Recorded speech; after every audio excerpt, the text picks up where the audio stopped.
So Paul Graham recently put something out there on how to think. And for those that don't know, Paul is one of the co-founders of Y Combinator, which is a very successful startup accelerator that funded companies such as Airbnb, Twitch, and a whole host of other companies. All right, and Dropbox as well, a bunch.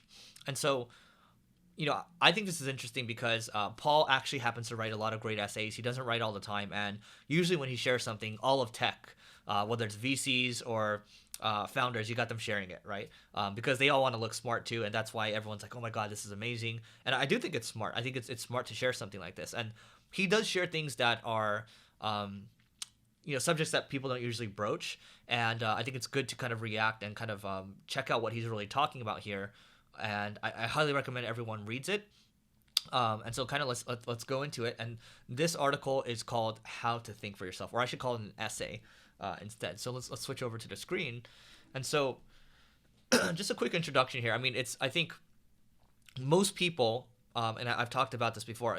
Our education system right now, traditional education, is tied towards cranking out people that are cogs in the system, people that are are basically taught to follow the rules. They're not taught to think outside the box. They're not taught to make the most of what they're actually good at.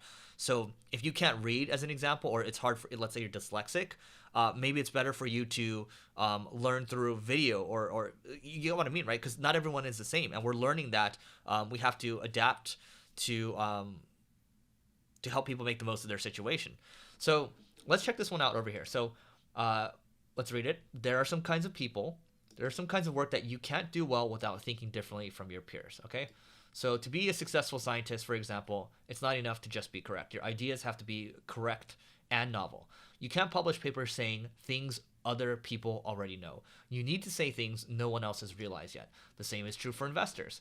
It's not enough for a public market investor to predict correctly how a company will do. If a lot of other people make the same prediction, the stock price will already reflect it, and there's no room to make money.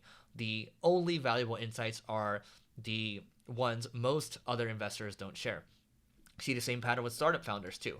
You don't want to start a startup to do something that everyone agrees is a good idea, or there will already be other companies doing it. Okay, so you got to be different, right? You got to, basically what he's saying is you got to zig where other people zag. This pattern isn't universal, blah blah blah. So he talks about a couple things here, but the whole idea here is you got to be different if you want to have asymmetrical upside. We'll just put it that way. And so, how do you make yourself more independent-minded? Second section over here talks about a couple of things, and there are some things that I pulled out here that I actually moved over to my note-taking tool, which is everyone's calling it a second brain right now. But I'm going to pull out some excerpts that I like, and I highly recommend that you read this. It'll take you a while to go through it. You can see there's a lot of text over here. It can get dense, but you can see with my note-taking app over here, Rome, how to think for yourself. So there's a couple things over here. I think the main point here is the question to ask yourself is, do you want to be doing the kind of work where you can only win by thinking differently, or you can only win by thinking the same or differently from everyone else, right? So for me, I want to think differently, right? Do you want to think the same as everyone else? I think everyone would say, well, no, I don't want to. I think I'm a unique thinker. Everyone thinks that, right? But do you truly want to be able to do the work, do work that requires you to think differently? And so that's an important question. So what I put here, and it's important, I will distill wisdom kind of from my background and then put out one key takeaway here, and then I'll take some quotes from the actual piece, right? So here it says, if the right people are in the wrong seat, they'll be unhappy and won't do their best work. So Paul Graham says, independent mindedness seems to have more a matter of nature than nurture, which means if you pick the wrong type of work, you're going to be unhappy. If you're naturally independent minded, you're going to find it frustrating to be a middle manager. And if you're naturally conventional minded, you're going to be sailing into headwind if you try to do original research. So what I've done in the past, and why I'm saying what I'm saying, is I've tried to put people into roles where I would promote them from individual contributor to becoming a manager, and I promote them too quickly. The gap is too big.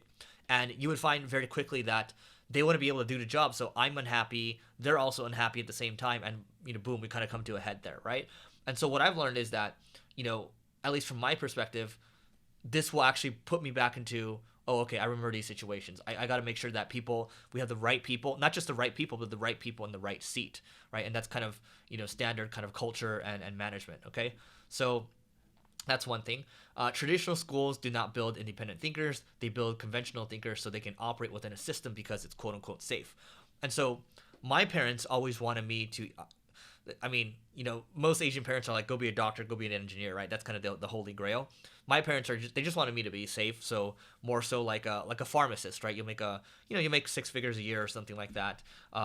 So that's what they thought. And this is what Paul Graham says. By the time they reach adulthood, so children, most people know roughly how smart they are in the narrow sense of ability to solve preset problems because they're constantly being tested and ranked according to it. But schools generally ignore independent mindedness except to the extent they try to suppress it.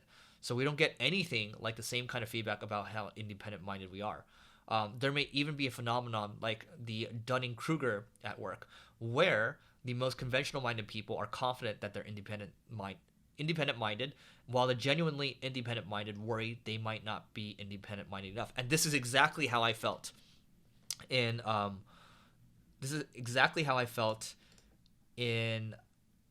high school, in college, in elementary school. I felt inferior because I wasn't getting the grades that my parents wanted me to get. And I thought, all these other kids were quote unquote better than me.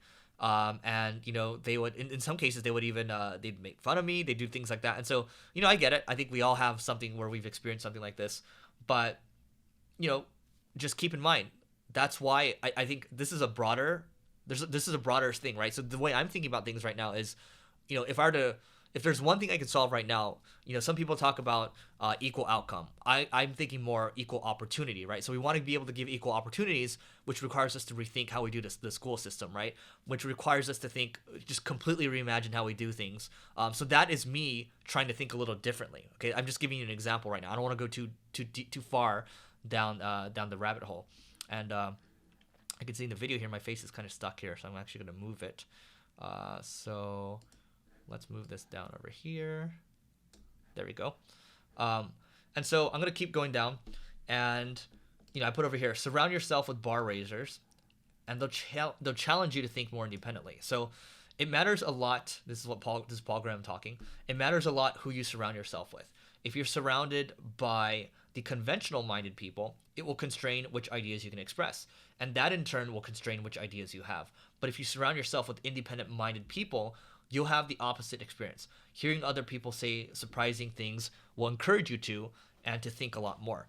And so, I often talk about on this channel, we talk about the importance of peer groups. We talk about groups like EO, which is an entrepreneurs organization, YPO, Young Presidents Organization, Vistage. There's a lot of these different groups, and you can put together your own peer groups as well. But you want like-minded people hanging out with each other because you'll push each other. You're working on interesting projects. You're talking about ideas, right? You're not gossiping. And so, there might be situations where people I hung out with in the past, they would talk about gossip, they'll talk about drama, and there's this comparison effect going on, right? And you don't want to play that game anymore. And in fact, actually, he says this in the article, but if you find yourself saying, oh man, that really felt like high school, you got to get yourself out of those situations, right? Elementary school or high school, you got to get yourself out of those situations because those situations aren't conducive to you becoming the best version of yourself. And becoming the best version of yourself helps the world around you, right? And so I'm with this. Surround yourself with bar raisers and they'll challenge you to think a lot more independently. Ultimately, a lot of this is, getting away from conventional thinking around the news, right? The media is intended to generate clicks. They have their incentives.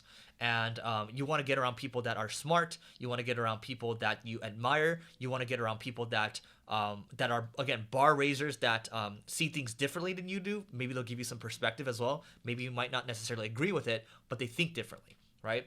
I've talked about joining peer groups in here as well. Let's see. When meeting independent thinkers, ask about what they know that others don't. Okay, I don't know if I got that from the article itself, but there's just a lot of key takeaways here. Okay, and then this is actually very helpful too. This is why I love reading. This is why I love listening to biographies. But reading histories or biographies gives you a window into how people think and can give you perspective. So Paul Graham says here, you can expand the source of influences in time as well as space by reading history. When I read history, I do not I do it not just to learn what happened, but to try to get inside the heads of people who lived in the past. How did things look to them? This is hard to do, but worth the effort for the same reason it's worth traveling far to triangulate a point. That's big too. So, sure, you should read a lot about the history around you, and we're programmed. The school we attend. I mean, we're programmed to look favorably, obviously, upon the country that we're from. But you got to look at different perspectives too.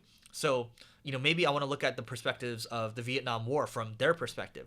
Maybe perspectives of World War II era Soviets or Germans as well. I want to see how they looked at the world. Same thing with the Italians as well, right? And also, how the French looked at the world when the Germans were occupying their country. And so there's a lot to learn from history, and it gives you a window, especially biographies, if just to understand how people are justifying how they're thinking, right? So, as an extreme example, obviously we can look at the great presidents of the United States, kind of what they've done, but there's also like the great leaders around, people of other countries, right? Could be India, could be China, wherever else. You don't want to have a bias. You just want to understand how they're thinking because it gives you perspective. And so, I think it's really important to read, listen to biographies, get around peer groups, look for new ideas, talk about new ideas, create content like you are right now where people will challenge your thoughts too. And it's just going to help you for the long term, right? And ultimately, I put over here, you just want to be curious, right? You want to be curious, and that's going to cause you to be an independent thinker, right? And you want to be growth minded as well. You want to constantly be learning. So I thought this is great. I highly recommend reading it. It'll help level up your thinking. And if you want to level up even more, go to levelingup.com, pick up a free chapter of the book over there. The book is coming out. All. So really excited about that. And catch you later. Don't forget to subscribe and hit the bell button. All right. Catch you later.